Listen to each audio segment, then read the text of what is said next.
सहाबे कराम ने पूछा, आका सरकार, कैफ़ा नुजद्दिदु ईमानना, हम अपने ईमान की तजदीद कैसे करें? तो आका इस्लाम ने फरमाया, क़ुलू ला इलाहा इल्लल्लाह, यानी ला इलाहा इल्लल्लाह पढ़ा करो, इससे तुम्हारे ईमान की तजदीद होती रहेगी। जब भी मौका मिले हमेशा इस कलमे को दोहराते रहें, सुबह शाम रात दिन। तो सारे लोग मिलकर मेरे साथ इस कलमे को दोहराएं, पढ़ें ला इलाहा इल्लल्लाह, जरा जोर से, ला इलाहा इल्लल्लाह मुहम्मदुर रसूलुल्लाह। शर्माना नहीं है, बल्कि महफिल खैर में नहीं बोलेंगे तो कहाँ बोलेंगे। बेकार की बातें सारे लोग कर रहे हैं आजकल, अच्छी बातें कोई नहीं कर रहे। आप लोग अच्छी बातें कर रहे हैं, अल्लाह का शुक्र है कि आप जन्नती महफिल में आए हुए हैं, वरना सारे लोग गांव के आ गए होते तो हजारों का मजमा हो गया होता। तो सारे लोग क्यों आएंगे? हदीस में आया है कि 1000 में 999 लोग जहन्नम जाएंगे। 1000 में 999 लोग जहन्नम जाएंगे, एक बंदा जन्नत जाएगा। अब जाहिर सी बात है, जन्नती कितने परसेंट है आप हिसाब लगा सकते हैं। हमेशा सच्चे लोग कम रहते हैं, झूठे ज्यादा है। नमाजी कम है, बेनमाजी ज्यादा है। जन्नत की फिक्र करने वाले लोग कम हैं, जहन्नम की तरफ जाने वाले लोग ज्यादा है। तो जन्नती महफिल है यह जलसा। आया है हदीस में कि वह इज़ा मरर तुम बेरियाज़िल जन्ना फरतऊ फीहा, जब तुम जन्नत की क्यारियों से गुजरो तो वहां चर लिया करो। पूछा गया कि जन्नत की क्यारी क्या है? तो आका ने फरमाया कि वो जिक्र की मजलिसें जन्नत की क्यारियां हैं। सुभान अल्लाह। ये जो महफिल है जहां जिक्र हो रहा अल्लाह का, अल्लाह के रसूल का, ये जन्नत की क्यारी है। और यहाँ थोड़ी देर बैठकर अल्लाह का जिक्र कर लेना, सुन लेना, गोया जन्नत में चर लेना हो। तो जन्नती लोग थोड़े हैं, जहन्नमी ज्यादा है। तो आप उन लोगों पे तरस नहीं खाएं जो लोग जलसे में नहीं आए, बल्कि अपनी तकदीर पे नाज करें कि अल्लाह ने आपको जन्नत की क्यारी में आने की तौफीक अता कर दी। हमेशा पॉजिटिव सोचा करें, नेगेटिव नहीं। लोग नहीं आ रहे हैं, लोग नहीं कर रहे हैं, लोग नहीं सुन रहे हैं, ये सब बोलने का वक्त अब नहीं है। अब है कि मुझे क्या करना है, मैं क्या कर रहा हूं। आप आ गए, बहुत बड़ी बात है। क्योंकि इस जमाने में कौन जलसे में आता है, कौन जलसे को सुनता है, कौन जलसा करवाता है। स्कूल खोलने की हवस तो सबको है ताकि माल कमाए, कॉलेज खोलने की फिक्र सबको है ताकि बिजनेस का एक जबरदस्त रिसोर्स हो जाए। मगर मदरसा कौन खोलेगा? मदरसा खोलने का मतलब है सारी जिंदगी भीख मांगते रहना। मदरसा खोलने का मतलब है सारी जिंदगी भीख मांगना। ज़कात दीजिए, फितरा दीजिए, कुर्बानी का चमड़ा दीजिए, गेहूं की फसल हुई है उश्र दीजिए, धान की खेती हुई है उश्र दीजिए, आपने गन्ना की खेती की है उसका उश्र दीजिए। सारे लोग रमजान में खा पी रहे हैं और मदरसा चलाने वाले यहाँ वहाँ ज़कात दीजिए। ऐसा नहीं कि एक साल घूम लिए तो अब सारी जिंदगी चलता रहेगा मदरसा, नहीं। जब तक बंदा जिंदा है तब तक मांगना पड़ेगा। ये कितना खतरनाक काम है। अभी तकरीर में करूंगा, लोग सुनेंगे, वाह वाह सुभान अल्लाह, क्या बात है, जबरदस्त तकरीर आपकी हो रही। मुफ्ती फैज़ान साहब ने तकरीर की, सुभान अल्लाह, माशा अल्लाह, बहुत ज़बरदस्त। लेकिन सुबह ये आपके यहाँ रसीद लेके पहुँच जाएं कि हमारे दारुल उलूम में 400 बच्चे पढ़ते हैं, उसके लिए 1 कुंटल चावल चाहिए। पहले तो आप सर खुजलाएंगे, सोचेंगे क्या कहें क्या नहीं कहें। जो मोहब्बत, जो इज्जत तकरीर सुनने के बाद हुई थी, 70% इज्जत वहीं ख़त्म हो जाएगी। वो बोलेंगे उन्हें कि हुजूर आप मेरे घर तशरीफ़ लाए, सैयद साहब क्या कहना, अले रसूल का कदम मेरे घर में पड़ गया, मैं खुश नसीब हूँ, मैं अपनी तकदीर पर नाज करूँ कम है, हुजूर आइए तशरीफ़ लाइए। चंदा बाद में होगा, पहले इस फ़कीर को खिदमत का मौका दीजिए। हाँ, चंदा से हट के जाएंगे तब तो सब होगा, काजू किशमिश ये वो सब हुजूर तशरीफ़ ले आए। लेकिन जहाँ चंदे की बात आ गई, बस सब बात ख़त्म। अब वो बार बार कहने के बावजूद भी बेचारा बोझल दिल के साथ कुछ पैसे लिखा देते हैं। उसके बाद फिर अगर देख लिए दूसरी बार हजरत आ रहे हैं तो क्या करेंगे, वो दरवाज़ा बंद कर देंगे वो। लेकिन आपको मालूम है कि फैज़ान मियाँ उनकी इस तरह की हरकतों से बेसार हो कि मदरसा बंद नहीं कर देंगे, ये मदरसा चलाना छोड़ नहीं देंगे, बल्कि फैज़ान मियाँ ने तो सर पे कफन बांध ही लिया है कि मेरी इज्जत करो या ना करो, मगर मदरसा का दरवाज़ा बंद नहीं होगा। हदीस कुरान की तालीम का सिलसिला बंद नहीं होगा।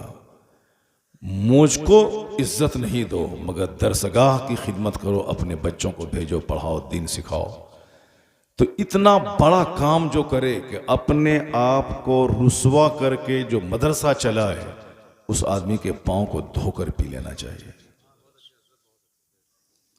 अपने लिए मांगना जिल्लत है, मगर दरसगाह रसूल के लिए मांगना ये इज्जत की बात है। ये मौलाना वसीमुल कादरी साहब ये कोई आसान काम नहीं कर रहा है। ये समझ लें कि अपने आप को, अपना सर उखली में डाल दिया है। हमारे बिहार के देहातों में उसको उखली कहते हैं, जिसमें धान वगैरह डाल के कुटा जाता है। अब यहाँ आपकी ज़बान में क्या है नहीं मालूम है, वही है ना, माशाअल्लाह। तो अब उसमें इन्होंने अपना सर डाल दिया है। कोई बोलेगा हरामखोर है, कोई बोलेगा खा के अपना घर बना रहा है, कोई बोलेगा अपनी गाड़ी का पेट्रोल डाल रहा है। यानी जो आएगा 2-4 बातें बोल के वो चला जाएगा। मगर मालूम है मौलाना वसीमुल कादरी अगर अपने इस मिशन में साबित कदम रहे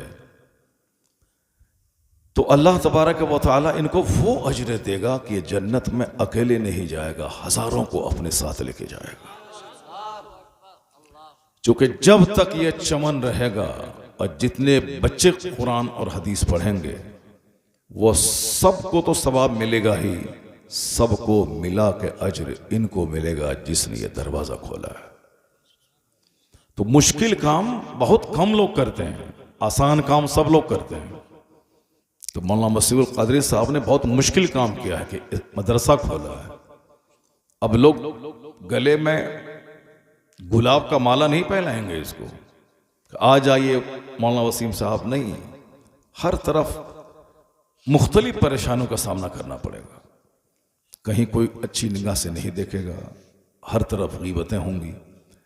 लेकिन इन्होंने अगर सब्र से अपने इदारे को अगर मजबूत बना लिया, क्योंकि बड़ा काम करने के लिए बड़ी कुर्बानी चाहिए, सब्र चाहिए, फिर आने वाली नस्लें इनकी कब्र पे फातिहा पढ़ेंगी कि मेरे बाप ने मुझको पैदा किया है और इन्होंने मदरसा खोलकर मुझे इंसान बनाया। अल्लाह तबारक व तआला मौलाना वसीमुल कादरी साहब को हिम्मत और हौसला अता फरमाए और इस इदारे को खूब अल्लाह तरक्की और उरूज अता फरमाए। तो मैं ये कह रहा था कि चूंकि जन्नती हर दौर में कम रहे तो नेक काम करने वाले हमेशा कम रहेंगे।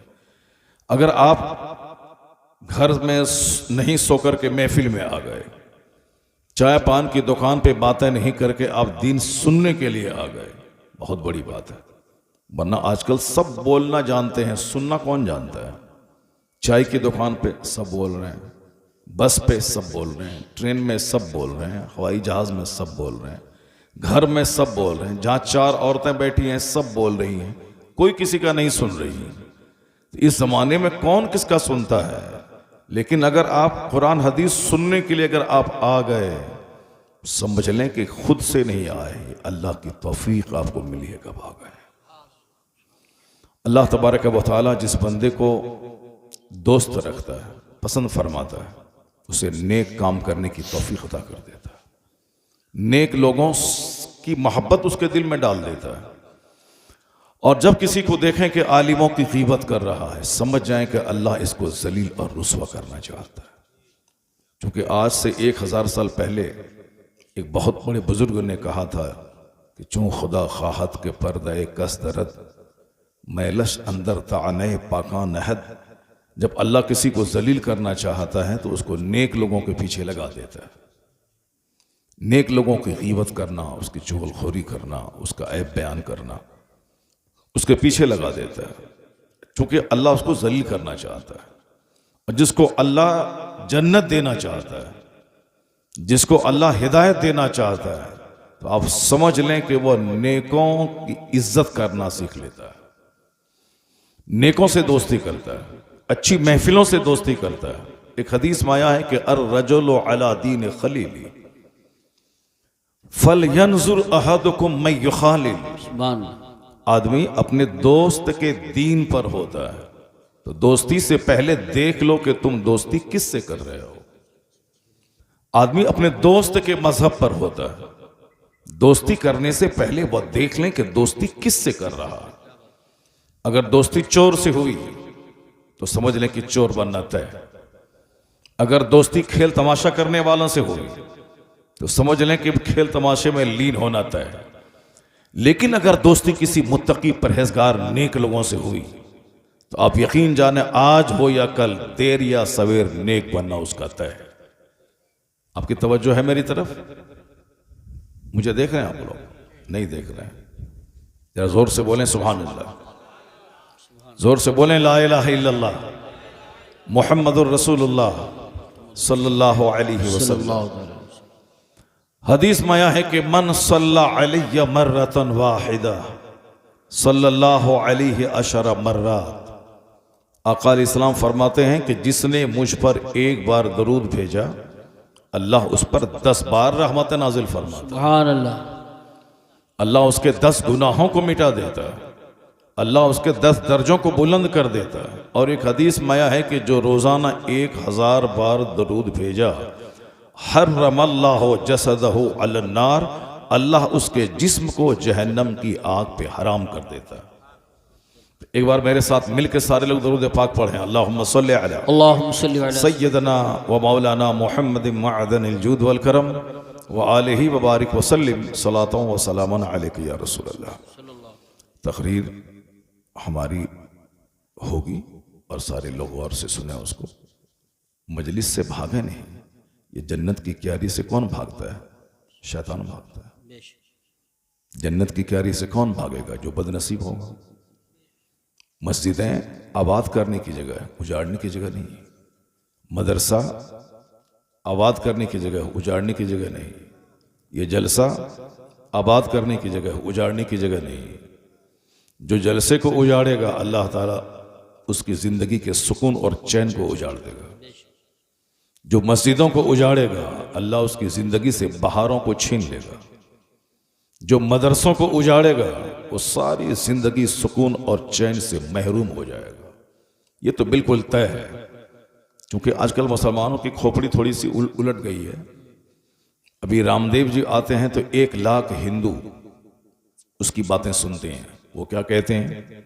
हाथ ऐसे उठाइए, हाथ ऐसे गिराइए, सुबह सवेरे 4 बजे उठिए, हाथ में लाठी लेके मॉर्निंग वॉक कीजिए, हेल्थ मिलेगा, सेहत मिलेगी।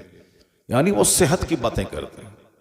अब 1 लाख लोग उसकी बातें सुन रहे हैं और हम लोग जन्नत की बात करते हैं, हम लोग अल्लाह की मोहब्बत की बात करते हैं।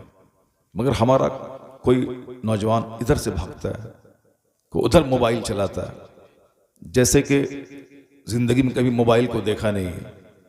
लोग 10-10 लाख रुपए का मोबाइल चलाते हैं, मगर लोग उसको कोई देख नहीं रहा है। और हमारे कुछ बच्चे चोरी का मोबाइल ले लेता है 5,000 मल्टीमीडिया, उसको हमेशा हाथ में दिखाता रहता है। जुमा के दिन भी मस्जिद जाता है तो वहां भी मोबाइल लेके जाता है। जहां थोड़ा सा मौका मिला मस्जिद में मोबाइल शुरू कर देता है, जलसे में शुरू कर देता है। यानी एक उजड़ी हुई कौम, ऐसा लग रहा है जैसे इसको जलील होना है, रुसवा होना है, बर्बाद होना है, काफिरों के हाथों कटना है। इसलिए इसकी टेंडेंसी, इसके जीने का अंदाज, इसका चेहरा, इसकी बोली, घर में रहने का अंदाज, सब ये बताता है कि इसे अभी और कुछ तबाह बर्बाद होना है। जो आदमी जंगल झाड़ बंदर छुछंदर सबको खुदा कहता है, आज वो सिविलाइजेशन, तहजीब, कल्चर की बातें कर रहा है। मुझको ऐसे जीना है, बच्चों को ऐसे पढ़ाना है, अपने धर्म गुरु का सम्मान ऐसे करना है, धर्म गुरु से कुछ बातें सुननी है। जिसको पाखाना साफ करने का ढंग तरीका मालूम नहीं, उसको वो अपना धर्म गुरु माने हुआ है, उनकी बातें गौर से सुन रहा है। और जो पक्का धोखा देने वाला आदमी अक्सर और बेशतर ऐसे ही होते हैं। जो भी फ्रंट में आता है उसका 2-4 साल के बाद ऐसे स्कैंडल में फंसता है कि सारा संसार हंसता है, लेकिन उससे पहले हजारों नहीं लाखों लोग उसके पीछे चलते हैं, फॉलोवर रहते हैं। इसलिए ए मेरी कौम, सारी दुनिया अब जाग गई कि मुझे क्या पहनना है, क्या नहीं पहनना है। सारी दुनिया जाग गई कि मुझे क्या खाना है, क्या नहीं खाना है। सारी दुनिया को अब एहसास हुआ है कि मुझको कैसे सोना है, कैसे नहीं सोना है। सारी दुनिया को अब लग रहा है कि मुझे शादी ब्याह कैसे करना है। कोरोना काल में एक डीएम अपनी होने वाली वाइफ, वो भी जो डीएम थी, उससे शादी उन्होंने कोर्ट में जाके किया और सिर्फ 500 रुपए की फीस कोर्ट की भरा और जज के सामने उन्होंने अपनी वाइफ के निकाहनामे पे साइन किया और दोनों मियां भी वहां से आए और कोई उन्होंने रिसेप्शन नहीं दिया, कोई वलीमा नहीं किया, बल्कि कहा कि सारा हिंदुस्तान तकलीफ में है, सारे लोग कोरोना काल की वजह से परेशान हैं, इसलिए उन्होंने आईएएस ऑफिसर, मेरा चपरासी बेटा, वो भी 100 बारात ले जाना चाहता है, किसी लायक नहीं है मेरा बेटा, वो भी वलीमे में 10,000 आदमी को खिलाना चाहता है, फटीचर क्लास का आदमी है, वो भी 2-4-5 स्कॉर्पियो बुक करके वो शान दिखाना चाहता है। लेकिन वहां डीएम, आईएएस ऑफिसर जिन्होंने यूपीएससी कंप्लीट की है, वो डीएम है, मगर उसने शादी इस कदर सिंपल किया कि सारा हिंदुस्तान उसकी तारीफ करता रहा, चूंकि उसका दिल जिंदा है, पढ़ा लिखा आदमी। उन्होंने सोचा कि इस संकट की घड़ी में मुझे शौक नहीं बल्कि जरूरत से काम लेना चाहिए। जब एक डीएम आदमी सिंपल शादी कर सकता है, तो जिसके मजहब ने बेसिकली सारी बातें क्या करें क्या नहीं करें ये इस्लाम ने सिखाया है, बेशक, क्या लीगल है क्या इलीगल है ये इस्लाम बताता है, क्या हार्मफुल है क्या बेनिफिशियल है ये इस्लाम बताता है, क्या हानिकारक है क्या लाभदायक है ये इस्लाम बताता है। हर जुमा की तकरीर फर्ज है, यानी नमाज के जुमा के साथ यह शर्त है।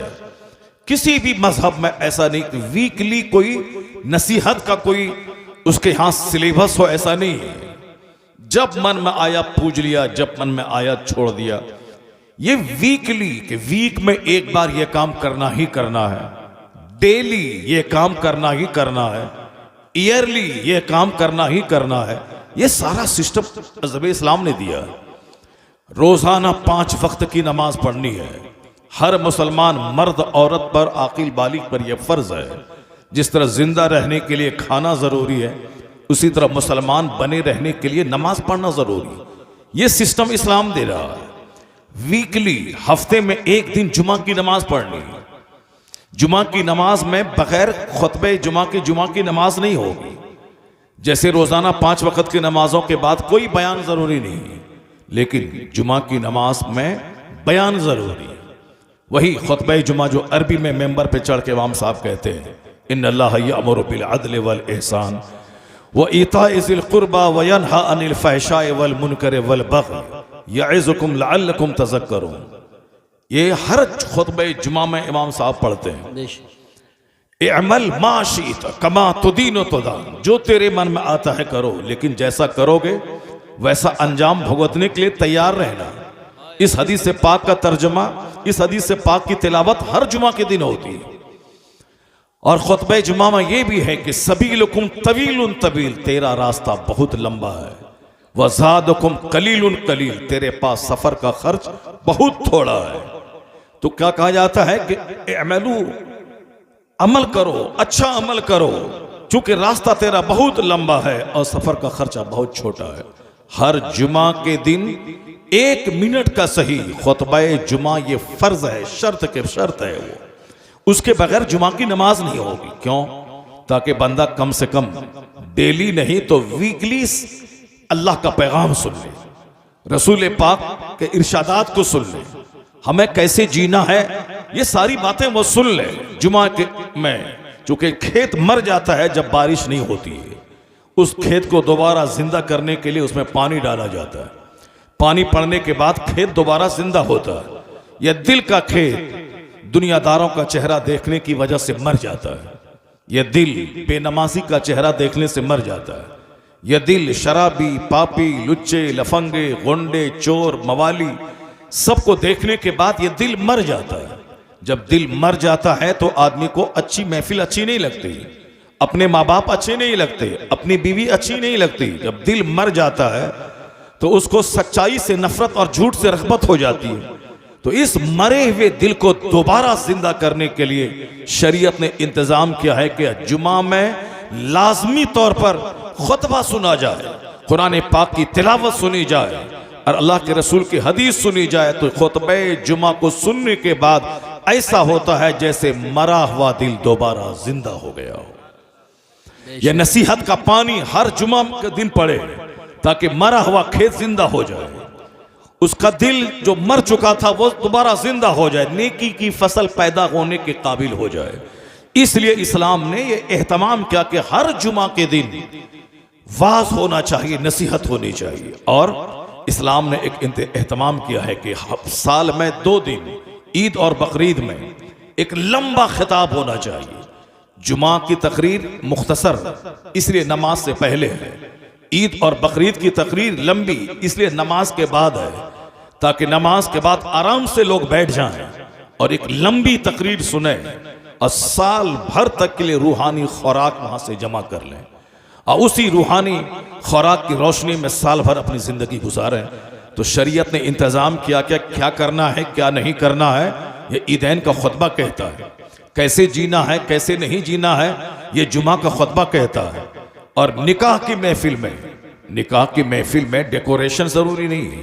निकाह हम लोगों ने जो अननेसेसरी चीजों को शादी में दाखिल कर लिया है, हल्दी की रस्म, ये रस्म, वो रस्म, ये फालतू रस्म जो गैर मुस्लिमों के यहाँ से, हिंदुओं के यहाँ से मुस्लिम सोसाइटी में सारी रस्में आ गई हैं।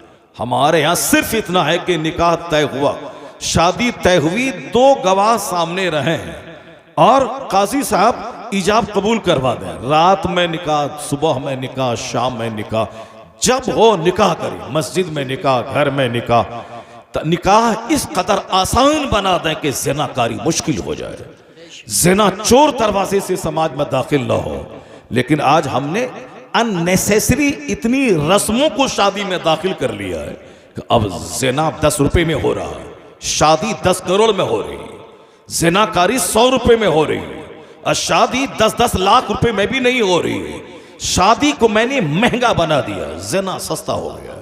यही वजह है कि पैगंबर आज़म ने शादी को इतना आसान बनाया था कि अपनी बेटी फातिमा ज़हरा की शादी मस्जिद नबवी में पुराने कपड़े में कर दी, ताकि क़यामत तक मेरा गुलाम जब अपनी बेटी की शादी का सवाल आए तो पेचीदगी में नहीं पड़े, कॉम्प्लिकेटेड मैटर नहीं बनाए शादी को कि ये होगा तब शादी होगी, कपड़े खरीदारी होगी तब शादी होगी, इतना पैसा होगा तब शादी होगी। नहीं, जैसे ही लड़का हो या लड़की जवान हो, अब माकूल रिश्ता मिल जाए फौरी शादी करा दे। रात में हो या दिन में हो, उसके लिए बहुत बड़ी महफिल के आयोजन की जरूरत नहीं है, सिर्फ 2 गवाह रहें निकाह हो जाए। इतना सिंपल इस्लाम ने निकाह को बनाया था। और खुतबे में निकाह में खुतबा पढ़ा जाए, यह खुतबा निकाह सुन्नत है। और उस खुतबे निकाह में अल्लाह के रसूल ने 3 कुरान पाक की आयात खौफ की तिलावत की। अगर आप शादी ब्याह में जाते हैं और इमाम साहब, काजी साहब निकाह पढ़ाते हैं, तो आप गौर करें कि खुतबे निकाह में क्या बोलता है। चूंकि हम लोगों की नजर उस पर रहती नहीं है, नजर रहती है खाने पे, पीने पे, घूमने पे, फिरने पे। इस निकाह की महफिल मुख्तसर सी हो गई, इमाम साहब थोड़ा सा मिन किया, साइन करवाया, बस खेल खत्म।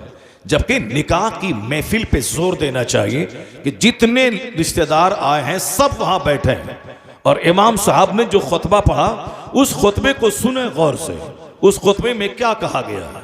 और जो काजी साहब हैं वो उस अरबी खुतबे का तर्जमा उर्दू में बताएं कि इस खुतबे निकाह में क्या कहा गया। या अय्युहन्नासु तक़ू रब्बकुमुल्लज़ी खलक़कुम मिन नफ्सिन वाहिदा खलक़ मिनहा ज़ौजहा वबस्स मिनहुमा रिजालन कसीरन व निसाअ वत्तक़ुल्लाहल्लज़ी तसाअलून बिही वल अरहाम इन्नल्लाह काना अलैकुम रक़ीबा। इस आयत करीमा में क्या कहा? ऐ लोगों, अल्लाह से डरो जिसने तुम्हें एक जान से पैदा किया, आदम अलैहिस्सलाम से, जिसका जोड़ा उसी में से बनाया, फिर उसमें से ढेर सारे लोगों को अल्लाह ने पैदा, मर्द औरत सबको अल्लाह ने पैदा किया एक आदम अलैहिस्सलाम की जात से। ऐ लोगों, उस अल्लाह से डरो जो जमीन का खालिक है, जो आसमान का खालिक है, जो तुम्हारे बाप आदम का खालिक है, जिससे ये लाखों करोड़ों इंसानों को फैला दिया। सब उसी एक आदम की औलाद है। जिस अल्लाह ने तेरे लिए औरत को बनाया ताकि उससे शादी करके अपने बाल बच्चों की आबादी का सिलसिला जारी रखो, वही रब है जो आसमान से पानी बरसा के तेरे पानी पीने का इंतजाम फरमाया। वही है जो जमीन से फसलें पैदा करके तेरे खाने का इंतजाम किया। वही है जो तेरे कपड़े और पोशाक के लिए शानदार चीजें पैदा की। वही है जो तुम्हारे खाने के लिए वेजिटेबल्स, खीरा, ककड़ी, फल फ्रूट से लेके सारी चीजें तेरे लिए पैदा की। एहसान मानो उस रब्बे आला का जिसने जानवर के थनों का दूध तेरे लिए बनाया, जिसने माँ की छाती का दूध तेरे लिए बनाया। जब तक माँ के पेट में रहे तो माँ का माहवारी खून अल्लाह ने रोक के तेरी ग़िज़ा का इंतजाम किया। और जैसे ही माँ के पेट से पैदा हुए, जो छाती खुश्क थी उसमें दूध की नहर जारी कर दी ताकि तेरे पैदा होने के बाद जो सबसे बेहतरीन ग़िज़ा है दुनिया की, वो ग़िज़ा तुम खाओ। एक बच्चे के लिए सबसे बेहतरीन ग़िज़ा है माँ का दूध। माँ का दूध से बेहतर कोई ग़िज़ा नहीं है। तो अल्लाह ने जब तक बच्चा माँ के पेट में था तो माँ का माहवारी खून से उसकी ग़िज़ा का इंतजाम हुआ, और जैसे ही पेट से बाहर निकला अल्लाह ने उसकी खुश्क छाती में दूध का दरिया बहा दिया ताकि 2 साल तक इम्यूनिटी पावर के लिए माँ का दूध पिए, प्रोटीन्स विटामिन हासिल के लिए माँ का दूध पिए, बीमारी से लड़ने की क्षमता के लिए माँ का दूध पिए। और 2 साल के बाद जैसे ही माँ का दूध बच्चे के लिए हराम हो गया तो बकरी के थनों का दूध है, ये गाय का दूध है, यह भैंस का दूध है। बदन को गोश्त चाहिए, ये परिंदों का गोश्त है, ये जानवरों का गोश्त है। बंदे को गोश्त चाहिए, ये समंदर की मछलियां तुम्हारे लिए, ये परिंदों का गोश्त तुम्हारे लिए, ये जानवर का दूध तुम्हारे लिए, ये खीरा ककड़ी तुम्हारे लिए, ये सेब संतरा अनार तुम्हारे लिए, ये समंदर का खारा पानी जिसको अल्लाह आसमान पे ले जाता है, फिर वहां से बरकत वाला पानी बना के उतारता है। यही समंदर का खारा पानी, समंदर के किनारे जब बंदा को प्यास लगे वह नमकीन पानी पी नहीं पाएगा, पिएगा तो उसका हल्का कट के बाहर निकल जाएगा, बंदा तड़प तड़प के मर जाएगा प्यास के मारे। मगर वो नमकीन पानी समंदर का, अपार समंदर का पानी उसकी प्यास नहीं बुझा पाएगा चूंकि वह नमकीन है। तो अल्लाह ताला जबरदस्त गर्मी देता है, उसी समंदर का पानी भाप बन के ऊपर जाता है, फिर उसको बादल उड़ाता है, फिर वहां से वही खारा पानी मीठा बना के अल्लाह जमीन पे गिराता है। वो अनज़लना मिनस समाए माअ मुबारका, अल्लाह कहता है हमने आसमान से बरकत वाला पानी उतारा है तुम्हारे लिए। उस पानी के उतरने से खेत जिंदा होता है, उस पानी के उतरने से कुओं, तालाब, नदी नाले में मेरे पीने के पानी का इंतजाम होता है, उस पानी में शिफा रखा है, वह पानी आसमान से उतरता है। तो अल्लाह ने मेरे पीने के लिए मीठा पानी जमीन से निकाला, चापाकल, हैंड पाइप के जरिया, कुआं के जरिया। ये वही पानी है जो आसमान से नीचे गिरता है। समंदर के किनारे भी हम हैंड पाइप के पानी से लें तो मीठा पानी, और फिर समंदर का पानी खारा पानी। कौन है जो एक सिस्टम के तहत मेरे जिंदा रहने के लिए इस कदर मीठे पानी का इंतजाम फरमाता है? वही है जो हमारे लिए गोश्त, हमारे लिए सब्जियां बनाया। तो अब हम किस काम के लिए बने? ताकि बंदा गौर करे, खुतबे निकाह में, खुतबे जुमा में, खुतबे ईदैन में, सीरत की महफिलों में, बंद कमरे में एक आलिम रब्बानी मदरसे की चटाई पर यही पैगाम देता है कि तुम अपने इर्द गिर्द सराउंडिंग्स पे गौर करो। यह आसमान तेरे लिए है, यह रात तुम्हारे सोने के लिए है, यह दिन तुम्हारे काम करने के लिए है, यह मौसम की तब्दीली तेरे जिंदा रहने के लिए है। सिर्फ गर्मी का मौसम रहे तो तू जिंदा नहीं रह सकेगा, सिर्फ जाड़े का मौसम रहे तो तू जिंदा नहीं रह पाएगा, सिर्फ बारिश का मौसम है तो जिंदा नहीं रह पाएगा। बारिश का मौसम भी जिंदगी के लिए जरूरी है, सर्दी का मौसम भी जिंदगी के लिए जरूरी है, गर्मी का मौसम भी जिंदगी के लिए जरूरी है। ये सारी चीजें जिंदा रहने के लिए जरूरी है। गोया आसमान से लेके जमीन तक, सूरज से लेके सितारों तक, सारी चीजें सपोर्टिंग सिस्टम बनकर मेरे जिंदा रहने में सारी चीजें सपोर्ट करती है, और सबके मिलने से मैं जिंदा रहता हूं। पानी अंदर से अल्लाह गायब कर दे तो सारे लोग बगैर मछली के पानी की तरह तड़प तड़प के मर जाएंगे। एक मिनट के लिए अल्लाह हवा को बंद कर दे, ऑक्सीजन खत्म हो जाए, सारे लोग तड़प तड़प के मर जाएंगे। अगर ये मिट्टी मेरे सामने से खत्म हो के सिर्फ पत्थर हो जाए तो मेरा जीना मुश्किल हो जाए। ये मिट्टी मेरे लिए, ये हवा मेरे लिए, ये आग मेरे लिए, ये पानी मेरे लिए, ये सारी नेमतें मेरे लिए, तो मैं किस काम के लिए? जिस दिन बंदा गौर करेगा ये सारी नेमत हमारे लिए, अब मैं किस काम के लिए, तो एक आवाज आएगी कि सारी नेमतें अल्लाह ने तेरे लिए पैदा की हैं और तुझको अल्लाह ने अपनी इबादत के लिए पैदा किया है, ताकि तू जमीन से फायदा उठा, आसमान से फायदा उठा, माँ के दूध से फायदा उठा, जानवर और मछली से तू फायदा उठा, खीरा ककड़ी से तू फायदा उठा। ये सारी नेमतों का इस्तेमाल तुम कर और तू अपनी पेशानी का सजदा उस रब्बे कदीर के लिए खास कर दे। अल्लाह नेमतें दी हैं ताकि तू उस नेमत देने वाले को सजदा करे। और जिस दिन ये ख्याल दिल में पैदा होगा तो बंदा 8 घंटे रात में सोने के बाद वह खेत बाद में जाएगा, वह दुकान बाद में जाएगा। तो जिस रब ने 8 घंटे की गहरी नींद दी, उससे जागने के बाद सबसे पहले बंदा नमाज फज्र के लिए मस्जिद जाएगा, ताकि उस खुदा की नेमत का शुक्राना अदा हो जाए जो अल्लाह हमें 8 घंटे की गहरी नींद अता फरमाए। सुभान अल्लाह, नारे तकबीर, नारे रिसालत। बंदा जब अक्ले सलीम से काम लेता है तब वो इन बातों पे गौर करता है कि हम किस काम के लिए पैदा हुए।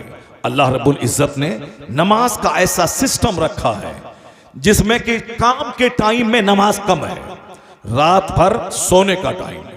रात में कोई नमाज फर्ज नहीं, ईशा के बाद, ईशा से लेके फजर तक कोई नमाज फर्ज नहीं है। तहज्जुद बंदा पढ़े ये सवाब मिलेगा, लेकिन अगर कोई नहीं पढ़े तो कोई गुनाह नहीं है। ईशा से लेके फजर के बीच में कोई नमाज फर्ज नहीं है, ये आराम का टाइम, ये सोने का टाइम है। हाँ, अल्लाह के मखसूस बंदे तहज्जुद पढ़ें, ये हाई क्वालिटी की बात है, लेकिन वह फर्ज नहीं है। पढ़ लें, ऑप्शनल नेकी है, बहुत बड़ी नेकी है। तहज्जुद की नमाज से चेहरा चमकता है, तहज्जुद की नमाज पढ़ने से आदमी कब्र में रोशनी का सबब बनती है। नमाज, तहज्जुद की नमाज पढ़ने से सेहत मिलती है, रोजी में बरकतें होती हैं, घर में अमन चैन सुकून रहता है। लेकिन ये फर्ज नहीं है, फर्ज है ईशा की नमाज, फर्ज है फज्र की नमाज। इस बीच में मुकम्मल 8 से लेकर 10 घंटे तक बंदा आराम करे, सोए। तो अब जब सोने के बाद जगे तो क्या पढ़े? हुजूर कहते हैं ये दुआ पढ़ो, अल्हम्दुलिल्लाहिल्लज़ी अहयाना बाद मा अमातना व इलैहि नुशूर। तमाम तारीफ उस रब्बे आला के लिए जिसने हमें मौत के बाद दोबारा जिंदगी अता कर दी। यानी नींद मौत असगर का नाम है, अल्लाह ने दोबारा मुझको जिंदा कर दिया। ये दुआ पढ़ें कि अल्लाह ने हमें मरने के बाद दोबारा जिंदा कर दिया। बंदा फौरी मस्जिद की तरफ वो जाएगा और सर्व सुजूद हो जाएगा। इस नेमत का शुक्राना है कि अल्लाह ने रात बनाई। पिछले दिन जो मैंने काम किया था सारी थकावट हमारी दूर हो गई। अब मैं नया काम करने के लिए रिफ्रेश हो चुका हूँ, तरोताज़ा हो चुका हूँ। अब फजर की नमाज के बाद कोई नमाज फर्ज नहीं है, इशराक है, बहुत फजीलत है। एक हज एक उम्रा का सवाब मिलेगा अगर बंदा फजर की नमाज पढ़ के मस्जिद में रहे, सूरज के निकलने के 20 मिनट के बाद वहाँ 2 रकात नमाज पढ़ के मस्जिद से बाहर निकले। ऐसा है जैसे एक हज और एक उम्रा का सवाब मिल गया। लेकिन ये फर्ज वाजिब नहीं है, बहुत फजीलत है, सवाब है, मगर फर्ज नहीं है।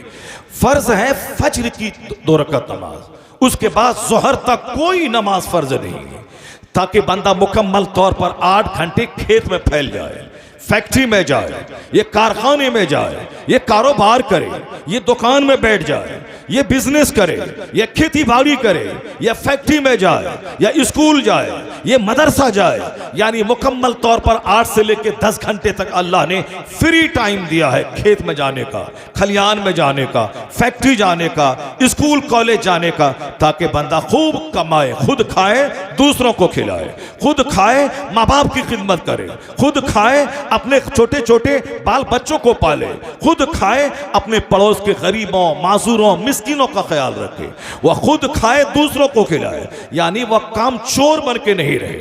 काम चोर दूसरों के सामने हाथ फैलाता है, काम चोर भिखारी होता है, काम चोर भीख मांगता है, इज्जत नफ्स को का ख्याल नहीं रखता है। इस्लाम कहता है कि तुम कमाओ, जमीन में फैल जाओ, खूब कमाओ। 1 करोड़ रुपए रहेंगे तब ना 2.5 लाख तू ज़कात निकालेगा, तब न तेरे पड़ोस के 50-100 लोग खाना खाएंगे। 100 करोड़ तेरे पास रहेंगे तब ना 2.5 करोड़ तू ज़कात में निकालेगा। 2.5 करोड़ रुपए में कितने गरीबों के चूल्हे में आग सुलगेगी। जब तू साहिब निसाब रहेगा, नारे रिसालत, जब नारे गौसियत, मसलके आला हजरत, फैज़ान आला हजरत, उलमाए अहले सुन्नत, जश्न दस्तारबंदी। माशाअल्लाह माशाअल्लाह माशाअल्लाह माशाअल्लाह। मैं कह रहा था कि जब आपके पास 100 करोड़ रुपए रहेंगे तब ना आप 2.5 करोड़ ज़कात में निकालेंगे। जब आपके पास 1 लाख रुपए होंगे तब ना 2,500 रुपये आप ज़कात में निकालेंगे। साहिब निसाब रहेंगे तब ना आप फितरा निकालेंगे, साहिब निसाब रहेंगे तब ना आप कुर्बानी करेंगे। इसलिए इस्लाम इस बात पे जोर देता है कि आपकी दुनिया भी अच्छी रहे, आपकी आखिरत भी अच्छी रहे। यानी दुनिया में खूब मेहनत से कमाओ, खुद खाओ, दूसरों को खिलाओ, अपने माँ बाप की खिदमत करो। इसलिए फजर से लेकर ज़ोहर तक कोई नमाज फर्ज नहीं। ये वक्त है कमाने का, ये वक्त है मेहनत करने का, ये वक्त अपने बूढ़े माँ बाप के इलाज करने के लिए पैसा कमाने का, अपनी बीवी को रानी बना के घर में रखने का, उनके नानो नफका का तुम्हारे जिम्मे है, वलीमा तुम्हारे जिम्मे है, मेहर की रकम तुम्हारे जिम्मे है। अल्लाह ने जो सिस्टम इबादतों का बनाया है ऐसा लाजवाब सिस्टम है कि यूरोप का दानिश्वर कहता है कि I can not find any other man in history like Muhammad. मैं पूरे मानव इतिहास में मुस्तफ़ा का जवाब नहीं पाता हूँ। मुस्तफ़ा लाजवाब, उनके उसूल लाजवाब, उनका ज़ाब्ता लाजवाब, उनका सारा सिस्टम लाजवाब, उनका सारा रेगुलेशन लाजवाब, उनकी तालीमात लाजवाब। वो कहते इस्लाम के पैगंबर ने कहा है जब तुम बाहर से घर आओ तो अपने घर वालों के लिए तोहफा लाओ, और तोहफा अपने पड़ोस के बच्चों के लिए भी लाओ। अगर पड़ोस के बच्चों के लायक तोहफा ना रहे तो अपने घर के बच्चों के लिए तोहफा लाके उसको मना कर दो कि तोहफा लेके घर से बाहर नहीं जाए, वरना पड़ोस के बच्चों का दिल टूट जाएगा अगर उस तोहफे को नहीं देखेगा। वो कहते हैं whole loftiness is the morality of the holy prophet. इस्लाम के पैगंबर का अखलाक कितना बुलंद है जो पड़ोस के बच्चों का भी दिल नहीं तोड़ना चाहता है। यूरोप का दानिश्वर, कोई दिन ऐसा नहीं गुजरता कि अमेरिका यूरोप का एक इंजीनियर कलमा पढ़ के मोमिन ना होता हो। कोई दिन नहीं गुजरता जिस दिन चाइना जापान का कोई वैज्ञानिक कलमा पढ़ के मोमिन ना होता हो। कोई दिन नहीं गुजरता ये खतरनाक प्रोपेगेंडे के बावजूद, ये खतरनाक इस्लाम के खिलाफ प्रचार और प्रसार के बावजूद सारे लोग, सारी मीडिया जुड़ी है इस्लाम के खिलाफ, इस्लाम के कवानीन के खिलाफ, अजान के खिलाफ, नमाज के खिलाफ। मगर मालूम है दूसरा रुख यह है कि कोई दिन ऐसा नहीं गुजरता जिस दिन अमेरिका का इंजीनियर कलमा ना पढ़ता हो, यूरोप का दानिश्वर कलमा ना पढ़ता हो, चाइना जापान का पढ़ा लिखा कलमा ना पढ़ता हो, हिंदुस्तान का कोई दानिश्वर कलमा पढ़ के मुस्तफ़ा का गुलाम ना बनता हो। इसलिए बुजुर्गों ने कहा है कि तालीम को बाज होने दे, मदरसे को बढ़ने दे, स्कूल कॉलेज को फैलने दे, साइंस को जवान होने दे। जैसे जैसे साइंस जवान होती जाएगी मुस्तफ़ा के गुलामों की तादाद में इजाफा होता चला जाएगा, मुस्तफ़ा के गुलामों की तादाद में इजाफा होता जाएगा। क्योंकि हुजूर का हर ज़ाब्ता लाजवाब है, हर कानून लाजवाब है। नमाज का कोई जवाब नहीं है, ज़कात व खैरात का कोई जवाब नहीं है, फितरे का कोई जवाब नहीं है, शर्म कुर्बानी का कोई जवाब नहीं है, हज एक इंटरनेशनल प्लेटफॉर्म इस्लाम देता है, उसका कोई जवाब नहीं है। शर्त है कि सिर्फ मुसलमान उसकी इफादियत पे गौर करे, उसकी यूटिलिटीज पे गौर करे, इसके महत्व पे गौर करे। एक मुसलमान का बच्चा कोई बेनमाजी नहीं रहेगा, क्योंकि ये अभी गौर नहीं कर रहा, ये जान नहीं रहा है। हजरत इब्राहिम बिन अदहम के पास शफीक बल्खी आए, कहा हुजूर मैं रोजी की तलाश में घर से बाहर जा रहा हूं, 1 साल के बाद लौट के आऊंगा। कहा ठीक है शफीक जाओ, रोजी की तलाश करना ये बहुत बड़ी नेमत है। अल कासिबो हबीबुल्लाह, हदीस माया है कि रोजी तलब करने वाला, हाथ से रोजी कमाने वाला अल्लाह का दोस्त है। यानी जो हलाल रोजी तलाश करता अपने हाथ से, चाहे टेलरिंग करता हो, चाहे मैकेनिकल काम करता हो, चाहे टाइल्स लगाता हो, चाहे खेती बाड़ी करता हो, चाहे ईंट ढोता हो, हाथ से हलाल रोजी कमाने वाला अल कासिबो हबीबुल्लाह अल्लाह का दोस्त है। शफीक बल्खी निकले, चले गए, कमाने की खातिर गए हैं। एक मंजिल पर ठहरे और वहां उन्होंने एक अजीब सा नजारा देखा और वापस वो आ गए। इब्राहिम बिन अदहम से मुलाकात हुई, कहा तुम तो कहा था कि मैं साल भर के बाद लौट के आऊंगा और तुम चंद ही दिन के बाद वापस आ गए। कहा हुजूर एक वाकया ने मुझको लौटा दिया। कहा कौन सा वाकया?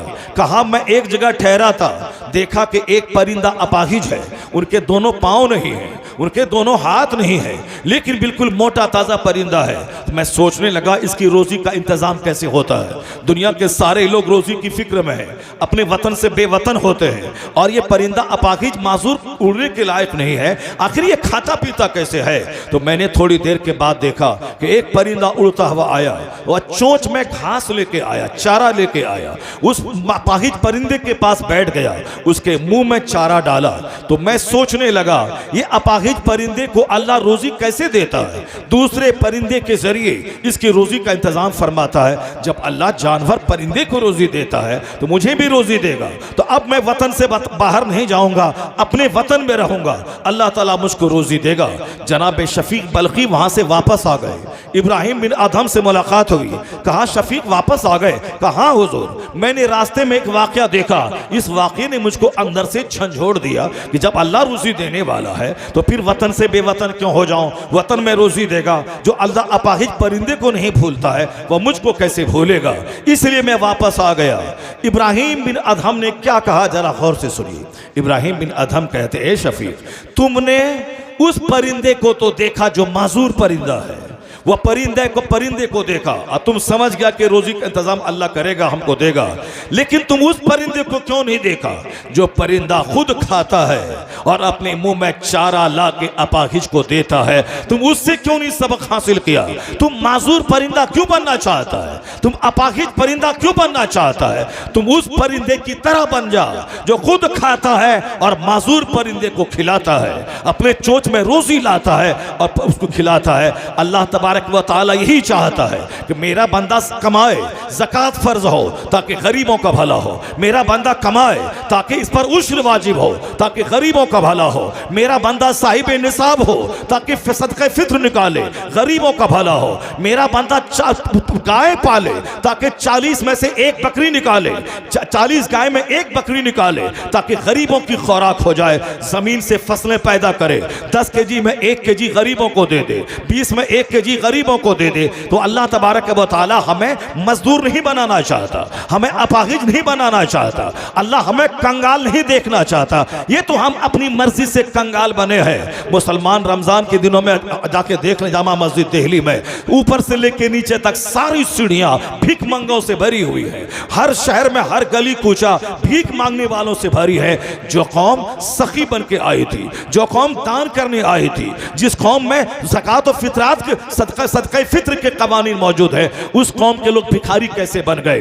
ये कौम तो ज़कात लेके निकलती, कोई लेने वाला नहीं मिलता, और वह वक्त आने वाला है मालो असबाब की तरफ फरावानी हो जाएगी, लोग ज़कात लेके निकलेंगे, कोई लेने वाला ना होगा। ये कौम भिखारी कब से बन गई? टेंडेंसी चाहिए। अल्लाह ने कुरान में सिखाया है, रब्बना आतीना फिद दुनिया हसना व फिल आखिरत हसना, यानी ए अल्लाह मुझे दुनिया में अच्छाई अता फरमा, आखिरत में अच्छाई अता फरमा, मुझे जहन्नम की आग से बचा। तो मुस्लिम कौम, सिविलाइज्ड कौम, मुहज़्ज़ब कौम, खुद खाने वाली और दूसरों को खिलाने वाली कौम, तो अल्लाह ने हमें दुआ सिखाया है कि तुम्हें इस दुनिया में भी भलाई चाहिए और आखिरत में जन्नत चाहिए। उसके लिए तुम्हें खेत खलियान जाना होगा ताकि रोजी मिले, दुकान जाना होगा ताकि रोजी मिले, फैक्ट्री जानी होगी ताकि रोजी मिले, और इसी में से टाइम निकाल कर तुम्हें फज्र के टाइम में मस्जिद जाना होगा ताकि जन्नत मिले, ज़ोहर में मस्जिद जाना होगा ताकि जन्नत मिले, अस्र में मस्जिद जाना होगा ताकि जन्नत मिले। खेत गए बगैर रोजी घर में नहीं आती, तो मस्जिद गए बगैर भी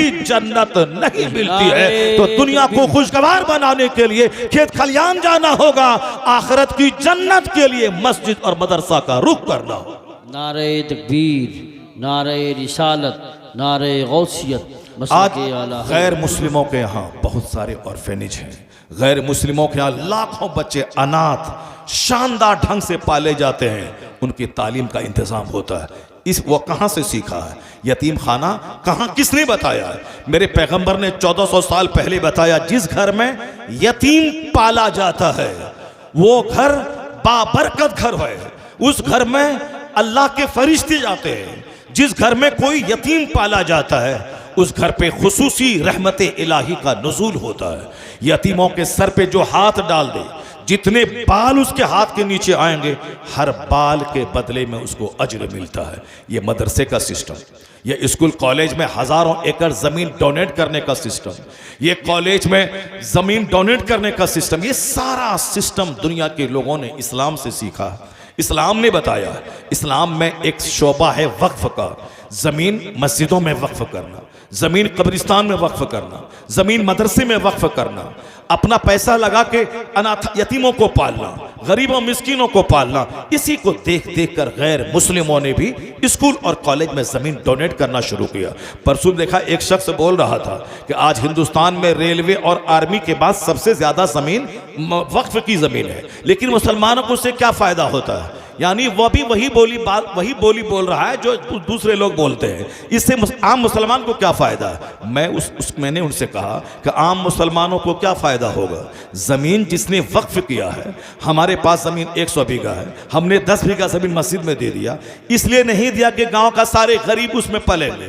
हमने जमीन इसलिए दिया है ताकि इस जमीन की आमदनी से मस्जिद के अखराजात चलेंगे, इमाम की तनख्वाह होगी, मुअज्जिन की तनख्वाह होगी, मस्जिद की चूना गर्दानी होगी, मस्जिद की मरम्मत होगी। तो हमने 10 बीघा जमीन मस्जिद के लिए दिया है, ना कि आम मुसलमानों के खाने के लिए दिया है। हमारे बाप दादाओं ने 50 बीघा जमीन कब्रिस्तान के लिए दिया है, तो कब्रिस्तान में मुर्दा दफन होगा। ये जो हिंदुस्तान में करोड़ों मुसलमान जो दफन है कब्रिस्तान में, ये जमीन कोई एक आदमी खरीद के नहीं देता, नहीं दिया, खरीद के जमीन ली गई है, मगर अक्सर लोगों ने जमीन वक्फ किया है। ईदगाह की जमीन अक्सर मालदार मुसलमान पहले के वक्फ करते थे। मस्जिदों में 90% मस्जिदों में की जमीन मुसलमान वक्फ करते थे, मस्जिदों मदरसे में वक्फ करते थे। दिल्ली में एक मदरसा था जिसमें कई हजार बच्चे पढ़ते थे, उसमें जमीन वक्फ की गई थी, उस जमीन की आमदनी से मदरसा चलता था। मदरसा नज़ामिया बगदाद में, उसमें वहां के बादशाह वक्त ने 10, 20, 50 गांव और पूरी जमीन उस मदरसे के लिए उन्होंने डोनेट कर दिया था। अब उस जमीन की आमदनी से मदरसा चलेगा। ये जो वक्फ का सिस्टम है, ये आज का नया नहीं बल्कि पुराना सिस्टम है। इसी से मस्जिद का सिस्टम, मदरसे का निज़ाम, कब्रिस्तान का निज़ाम और ईदगाह का निज़ाम। इसलिए दूसरों को देखने में लगता है कि अरे इतनी मस्जिदें, इतने कब्रिस्तान, तो हमारे बाप दादाओं ने कब्रिस्तान के लिए जमीन वक्फ किया है, ना कि गांव के गरीब लोगों के खाने पीने के लिए मदरसे में ज़मीन वक्फ किया है ताकि गरीब मिस्किन के बच्चे पढ़ें। तो हिंदुस्तान में जो हज़ारों मदरसे हैं, लाख के करीब जो मदरसे हैं, ये सारे मदारिस की जो ज़मीन वक्फ की गई उससे करोड़ों मुसलमानों को फ़ायदा पहुँचता। अब बेशुमार गैर मुस्लिम भी, उनके बच्चे भी मदरसे में पढ़ते हैं, वहाँ से फ़ायदा हो रहा है। तो आज स्कूल कॉलेज में भी करोड़ों लाखों एकड़ ज़मीन है। वो सारा सिस्टम इस्लाम ने बताया है, लोगों ने इस्लाम से सीखा है। इस्लाम ने दुनिया वालों को तहजीब सिखाई है, जीने का शऊर सिखाया है, अनाथालय कायम करने का सिस्टम अता किया है। इस्लाम ने ही कहा है कि माँ की गोद से लेकर कब्र की गोद तक पढ़ो, पढ़ने की कोई उम्र नहीं है। Knowledge is power, knowledge is light. शिक्षा शक्ति का नाम है, तालीम कुव्वत का नाम है, तालीम रोशनी का नाम है। माँ की गोद से लेकर कब्र की गोद तक पढ़ो, हर उम्र में पढ़ो। पढ़ाई तुम्हें ताकतवर बना देगी, पढ़ाई तुम्हें इज्जत दिलाएगी। आज अगर चाइना जापान के लोग पढ़ रहे हैं, ताकतवर बन रहे हैं, तो एहसान इस्लाम का है जिसने सबसे पहले इल्म को ताकत का नाम दिया।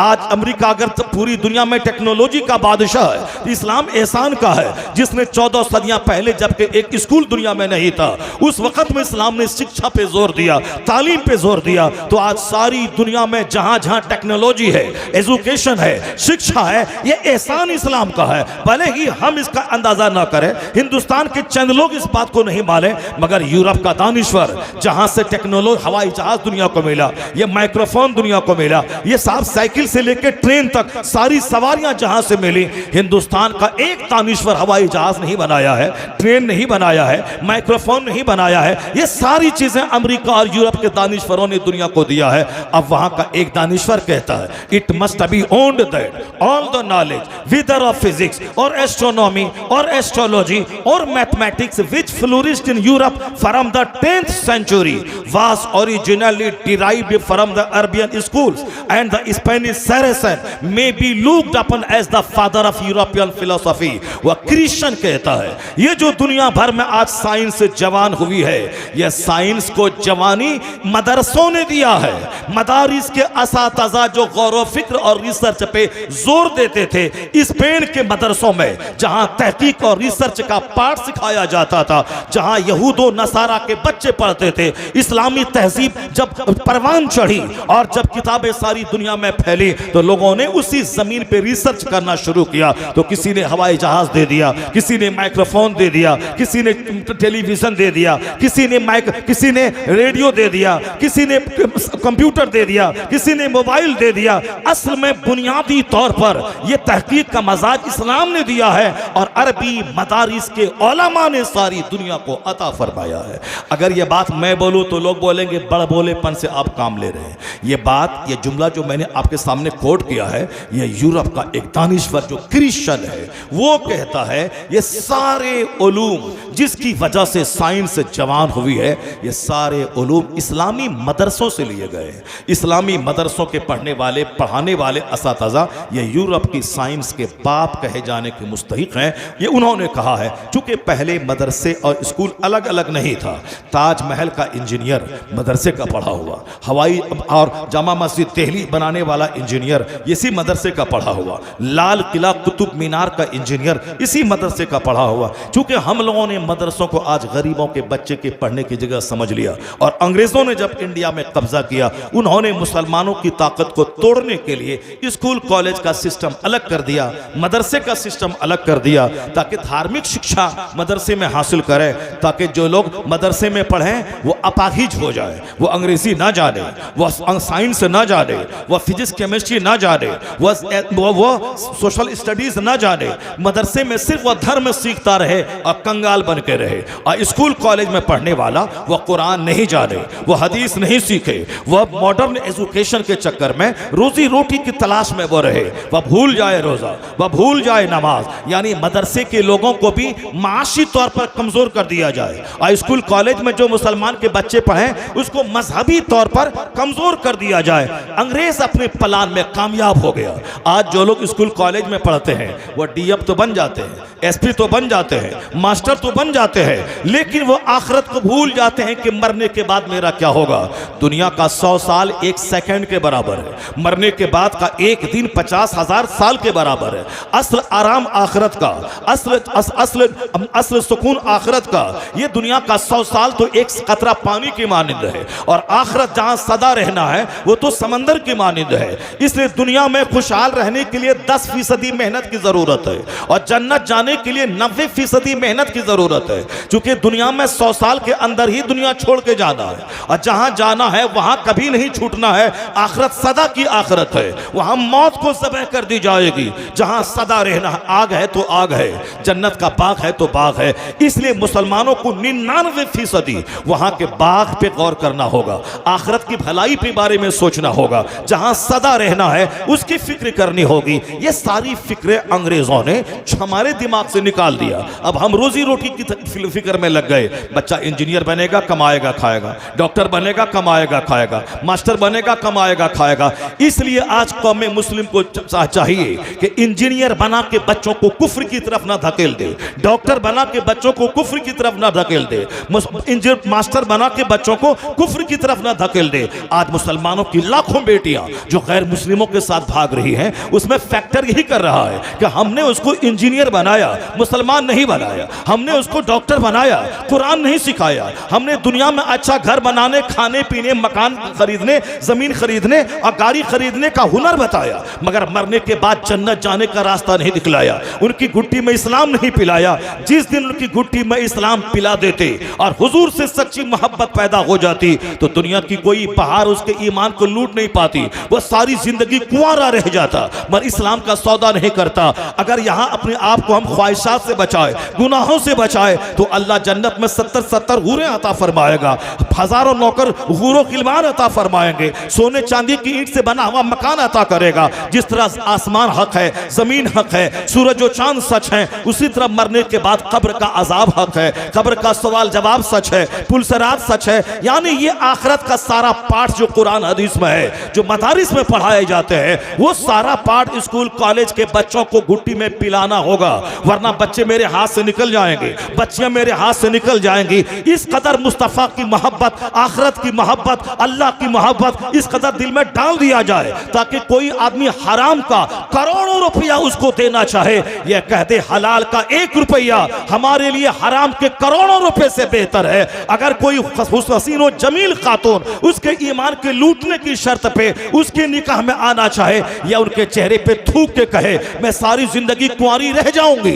या कुंवारा रह जाऊंगा, मगर इस्लाम का सौदा नहीं करूंगा, ये जबरदस्त बात वही बोलेगा जो फिजिक्स पढ़ेगा 5 घंटे और 1 घंटे कुरान पढ़ेगा, ताकि फिजिक्स पढ़ेगा तो दुनिया मिलेगी, कुरान पढ़ेगा तो ईमान बचेगा, जन्नत मिलेगी। आज जरूरत इस बात की है कि एक ऐसा वसी सिस्टम को दोबारा वापस लाया जाए ताकि हमारे बच्चे का दीन भी बचे, ईमान बचे, और हमारे बच्चों की दुनिया भी खुशहाल हो। ये बताइए कि जिसका दीन ईमान लूट गया वो दुनिया में सोने का भी घर बना ले, कितने दिन तक वो रहेगा? 70, 80, 90 साल के बाद तो कोई जिंदा नहीं रहता, सबों को तो मर के उसी कब्र में सड़ने के लिए उस दुनिया में हिसाब देने के लिए चले जाना है। तो दुनिया की चंद दिन की खुशहाली के लिए ईमान लुटा के, नमाज लुटा के, रोजा लुटा के, हज व ज़कात लुटा के, ये कामयाबी नहीं है। कामयाबी वो है कि बाल बच्चों को पाले अपना ईमान बचा के, घर मकान बनाए अपना ईमान बचा के, गाड़ी खरीदे अपना दीन बचा के, वो अपनी जमीन खरीदे दीन बचा के। तो दीन बचेगा कैसे?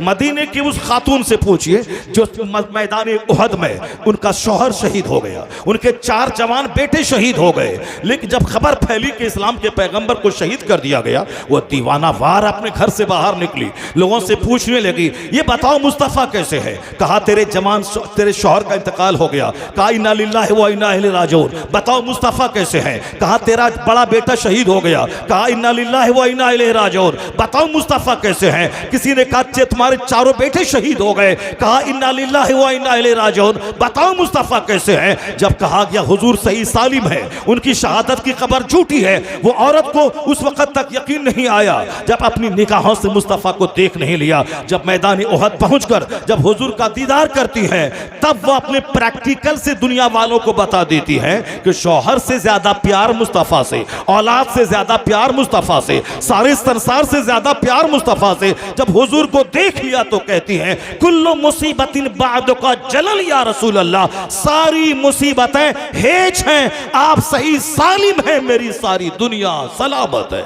यह है औलाद से ज्यादा मोहब्बत मोहब्बत मुस्तफ़ा से, और शौहर से ज़्यादा मोहब्बत मुस्तफ़ा से, चूँकि मुस्तफ़ा ही जाने ईमान है, वही असल ईमान है। होते कहाँ खलीलो बिना काबो मिना लौलाक वाले साहिबी, ये सब तुम्हारे घर की है। हमें रमज़ान कहाँ से मिलता, हमें ईमान कहाँ से मिलता, हमें काबा कहाँ से मिलता, हमें मदीना कहाँ से मिलता। ये सारी बहारें मुस्तफ़ा जाने रहमत के कदमों की बरकतों से मिली हैं। इसलिए हुजूर से मोहब्बत जब होगी तो आदमी कड़ाके की सर्दी को नहीं देखेगा, गर्मी को नहीं देखेगा, वो हमेशा हुजूर के फरमान पे अमल करेगा। आज ज़रूरत है कि सबसे ज़्यादा इसी टॉपिक पे बात किया जाए।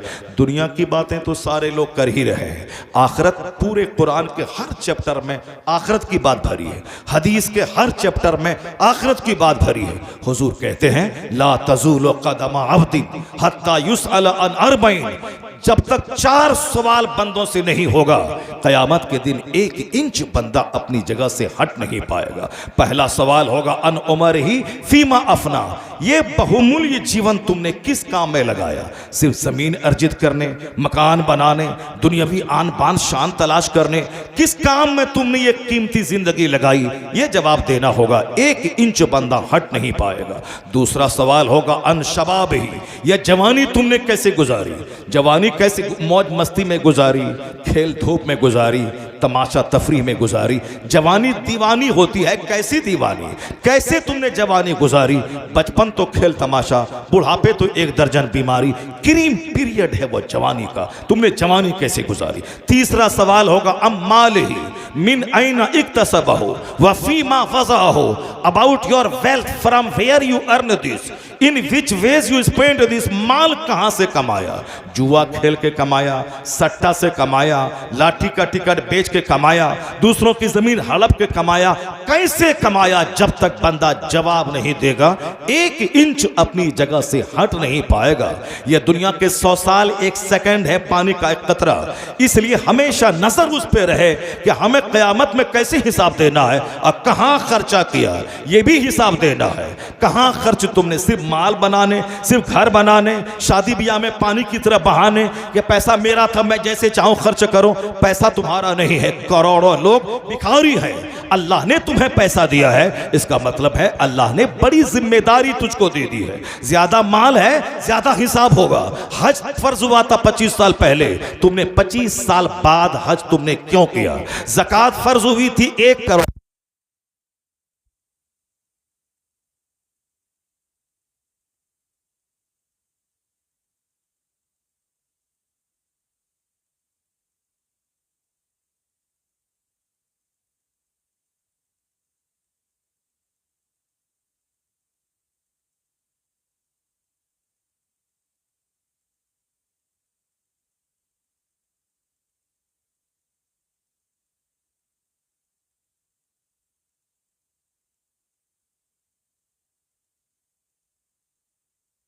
सामने बयान की जाएंगी।